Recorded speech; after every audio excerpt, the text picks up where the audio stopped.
दोस्तों, हर बड़े चैनल की शुरुआत एक छोटे सपने से होती है।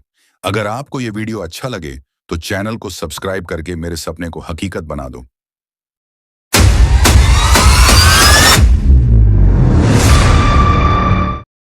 असदुद्दीन ओवैसी एक परिचय और राजनीतिक यात्रा राजनीति के उन चेहरों में से एक हैं, जिनका नाम आते ही पहचान बन जाती है।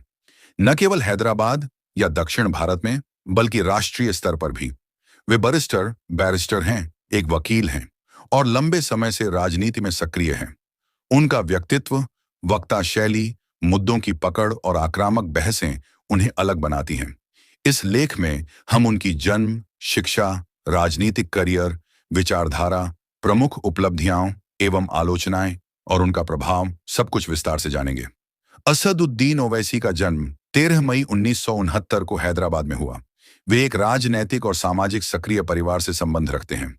उनके पिता सुल्तान सलीमुद्दीन ओवैसी, सुल्तान सलाहुद्दीन ओवैसी, लंबे समय तक एआईएमआईएम से जुड़े राजनेता रहे और हैदराबाद की सीट पर लोकसभा सांसद रहे। उनकी मां का नाम नाज मुनिस्सा है। असदुद्दीन के भाई अकबरुद्दीन ओवैसी भी राजनीति में सक्रिय हैं। उनका परिवार इस मायने में विशेष था कि राजनीति और मुस्लिम समुदाय के सामाजिक सांस्कृतिक मुद्दों से वे बचपन से ही जुड़े रहे। ये पृष्ठभूमि उन्हें एक मजबूत आधार देती थी कि वे सार्वजनिक जीवन में सक्रिय हो सकें। शिक्षा और वकालत की शुरुआत। स्कूली और स्नातक शिक्षा असदुद्दीन ने हैदराबाद पब्लिक स्कूल, बेगमपेट में अपनी प्रारंभिक शिक्षा प्राप्त की। बाद में उन्होंने निजाम कॉलेज, हैदराबाद, ओस्मानिया यूनिवर्सिटी से BA बैचलर ऑफ आर्ट्स पूरा किया।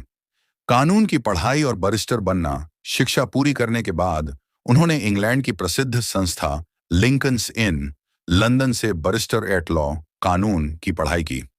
इस दौरान वे वकालत की तैयारियां करते रहे। इस शिक्षण योग्यता ने उन्हें सार्वजनिक बहसों, विधिक तर्कों और संसद में मुखर संबोधन के लिए एक मजबूत आधार दिया। इस तरह असदुद्दीन ओवैसी न केवल राजनैतिक पृष्ठभूमि से आते थे, बल्कि उनके पास एक मजबूत कानूनी पृष्ठभूमि भी थी, जो उन्हें विचारों और विधिक तर्कों में अभ्यास देती थी। राजनीति में प्रवेश। शुरुआती कदम। स्थानीय राजनीति और विधायक बनना। ओवैसी की राजनीतिक शुरुआत हैदराबाद क्षेत्र से हुई। 1994 में उन्होंने आंध्र प्रदेश विधानसभा, आंध्र प्रदेश लेजिस्लेटिव असेंबली से चारमीनार क्षेत्र से चुनाव जीता और विधायक बने। यह उनका पहला विधायकी पद था। उन्होंने 1999 में पुनः उस क्षेत्र से जीत प्राप्त की। यहां से उनका राजनीति में नाम बनने लगा। विधानसभा में सक्रिय रहकर उन्होंने स्थानीय मुद्दों पर ध्यान दिया और समुदाय की आवाज उठाई। लोकसभा पार्लियामेंट की राह 2004 में उन्होंने अपनी पहली लोकसभा चुनाव लड़ी और हैदराबाद से सांसद, मेंबर ऑफ पार्लियामेंट बने।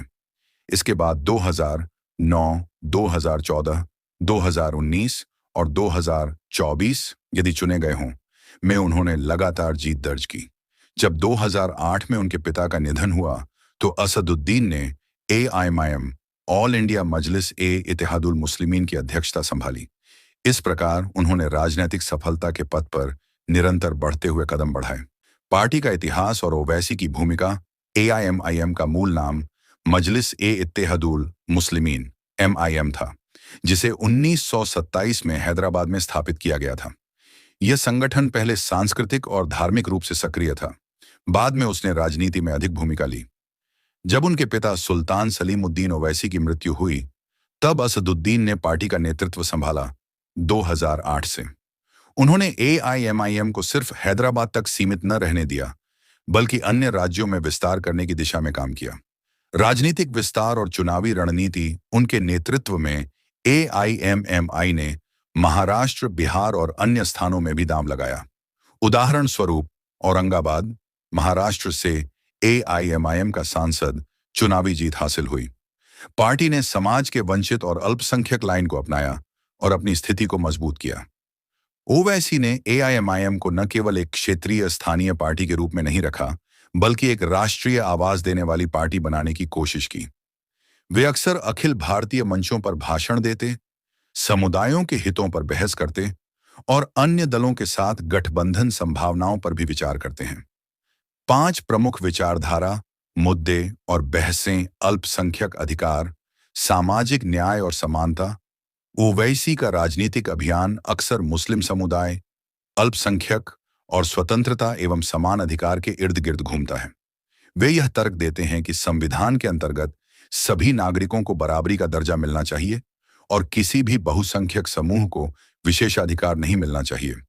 वे वक्त समय पर धार्मिक स्वतंत्रता, शिक्षा के अवसर, न्याय व्यवस्था में समान पहुंच और समुदाय विकास योजनाएं को आगे रखते हैं। कानूनी और संवैधानिक दृष्टिकोण और वैसी की वकालत पृष्ठभूमि ने उन्हें कानून और संविधान की गहरी समझ दी।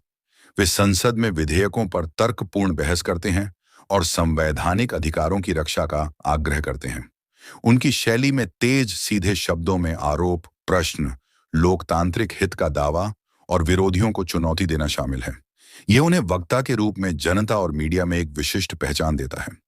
विवाद और आलोचनाएं, जहां एक ओर कई लोग उन्हें अल्पसंख्यक अधिकारों का सशक्त वकील मानते हैं, वहीं विरोधियों का तर्क है कि उनकी कुछ टिप्पणियां विवादास्पद हो जाती हैं। वे कभी-कभी राजनीतिक आरोप प्रत्यारोपों में घिर जाते हैं और उनके भाषणों की भाषा पर बहस होती है। कुछ आलोचक उन्हें सांप्रदायिक राजनीति करने वाला भी कहते हैं, यानी कि उनकी राजनीति धर्म आधारित हो सकती है। इस तरह की आलोचनाएं समय-समय पर होती रही हैं। फिर भी उनकी समर्थक ऐसी आलोचनाओं को राजनीतिक प्रतिद्वंद्वियों द्वारा बढ़ाया गया प्रयास मानते हैं। संसदीय प्रदर्शन ओवैसी असदुद्दीन ने संसद में कई बार महत्वपूर्ण पदों पर काम किया है। कमेटियों में सदस्यता, बहसें और प्रश्नकालों में हिस्सा लेना। उन्हें संसद रत्न, उत्कृष्ट सांसद पुरस्कार भी मिला है। शिक्षा और सामाजिक संस्थाएं एआईएमआईएम के अधीन एक संगठन दार यूएस सलम एजुकेशनल ट्रस्ट डीईटी है, जो मुस्लिम छात्रों को चिकित्सा, अभियांत्रिकी, प्रबंधन आदि क्षेत्रों में शिक्षा मुहैया कराती है। ये संस्थाएं समुदाय के विकास और सशक्तिकरण में अहम भूमिका निभाती हैं। राष्ट्रीय पहचान और मीडिया उपस्थिति। ओवैसी को अक्सर मीडिया में और सार्वजनिक मंचों पर देखा जाता है।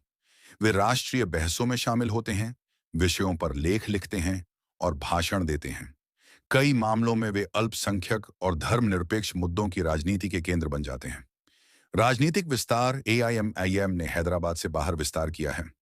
महाराष्ट्र, बिहार आदि राज्यों में उन्होंने चुनाव लड़ने और प्रतिद्वंद्विता बढ़ाने की दिशा में कदम उठाए हैं। 7. चुनौतियां और भविष्य की राह। विपक्षियों द्वारा उनका विरोध और आलोचना।